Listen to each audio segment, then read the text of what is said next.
Super குழம்பு.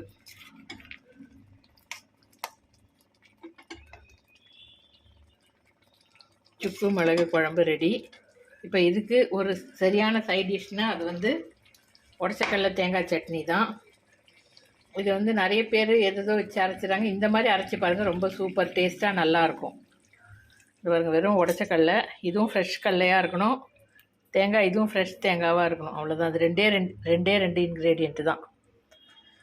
இதுக்கு உப்பு வந்து கொஞ்சம் கரெக்டாக பார்த்து போட்டுக்கணும், ரொம்ப போட்டுறக்கூடாது. போட்டால் ரொம்ப கரிக்க ஆரம்பிச்சிடும். ஏன்னா இதில் வந்து எதுவும் காரங்கீரம் சேர்க்கலை இல்லைங்களா, அதனால் இந்த மாதிரி கொஞ்சமாக உப்பு போட்டு திக் சட்னி மாதிரி தொகையில் மாதிரி அரைச்சி வச்சுக்கணும். இது பாருங்கள், இந்த மாதிரி நல்லா சட்னி திக்காக அரைச்சி வச்சுக்கணும். சுக்கு மிளகு குழம்பு, அதுக்கேற்ற தேங்காய் தொகையில், வெறும் தேங்காய் பொட்டுக்கடலை மட்டும் போட்டு அரைச்ச தொகையில்.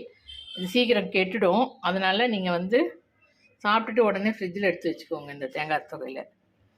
அப்புறமா வேணால் ஒரு பச்சை மிளகா போட்டு சட்னி மாதிரி அரைச்சிடலாம். இட்லிக்கு தோசைக்கு அரைப்போம்ல, அது மாதிரி அரைச்சிக்கலாம்.